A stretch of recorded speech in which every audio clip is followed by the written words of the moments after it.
பெஞ்சல் புயல் முழுமையாக கரையை கடந்து விட்டது. புதுச்சேரி அருகே முழுமையாக 11:30 மணி அளவில் பெஞ்சல் புயல் கரையை கடந்து விட்டதாக அதிகாரபூர்வமாக அறிவிக்கப்பட்டிருக்கிறது. நேற்று மாலை 5:30 மணிக்கு கரையை கடக்க தொடங்கிய பெஞ்சல் புயலானது அதனுடைய தலைப்பகுதி மற்றும் கண் பகுதி, வால் பகுதி ஆகிய 3 பகுதிகளுமே கிட்டத்தட்ட 7 மணி நேரத்திற்கும் அதிகமாக கரையை கடந்து இப்போது முழுமையாக கரையை கடந்து விட்டது. கரையை கடந்த போது புதுச்சேரி அருகே 90 கிலோமீட்டர் வேகத்தில் அதிகபட்சமாக காற்று வீசி இருக்கிறது.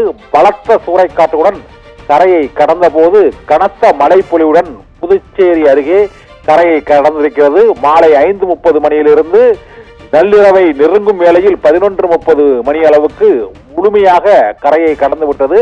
கரையை கடந்த பெஞ்சல் புயலானது ஆழ்ந்த காற்றழுத்த தாழ்வு மண்டலமாக வலுவிழந்து முழுமையாக செயலிழந்து போகும் என்றும் வானிலை ஆய்வு மையம் அறிவித்துள்ளது. மாலை 5:30 மணியிலிருந்து கரையை கடக்க தொடங்கிய புயல் நள்ளிரவில் 10 கிலோமீட்டர் வேகத்தில் நகர்ந்து வந்து வட தமிழ்நாடு மற்றும் புதுச்சேரி இடையே கரையை கடந்திருக்கிறது. வங்கக்கடலில் உருவான பெஞ்சல் புயலானது கடந்த 7 நாட்களாக ஆட்டம் காட்டி 16 மாவட்டங்களை புரட்டி போட்ட பெஞ்சல் புயல் இன்று நள்ளிரவு 11:30 மணி அளவில் முழுமையாக கரையை கடந்து விட்டது. புயல் கரையை கடந்த போது மணிக்கு 70 கிலோமீட்டர் முதல் 90 கிலோமீட்டர் வேகத்தில் பலத்த சூறைக்காற்று வீசியிருக்கிறது. புதுச்சேரி மரக்காணம் இடையே பலத்த காற்று மற்றும் மழைப்பொழிவோடு இந்த புயலானது கரையை கடந்து சென்றிருக்கிறது. கரையை கடந்த புயலானது காற்றழுத்த தாழ்வு மண்டலமாக வலுவிழந்து செயலிழக்கும். அடுத்த 3 மணி நேரத்தில் இந்த காற்றழுத்த தாழ்வு மண்டலமாக அது செயலிழக்கும் என்றும் வானிலை ஆய்வு மையம், இந்திய வானிலை ஆய்வு மையம் அதிகாரபூர்வமாக அறிவித்துவிட்டது.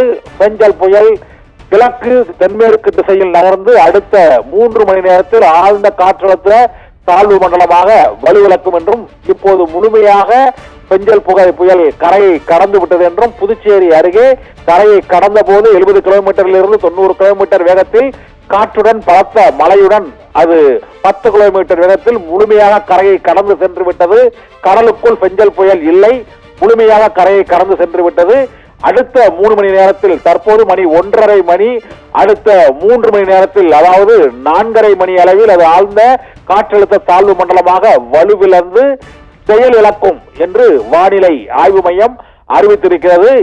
நேற்று மாலை 5:30 மணியிலிருந்து 10 கிலோமீட்டர் வேகத்தில் கடலுக்குள் இருந்து மெதுவாக கரையை நோக்கி நகரத் தொடங்கிய பெஞ்சல் புயல் இன்று நள்ளிரவை நெருங்கும் வேளையில் 11:30 மணி அளவில் அது பலத்த காற்றுடன் தரைக்காற்றுடன் கரையை கடந்து விட்டது என்று இந்திய வானிலை ஆய்வு மையம் அதிகாரபூர்வமாக அறிவித்துவிட்டது.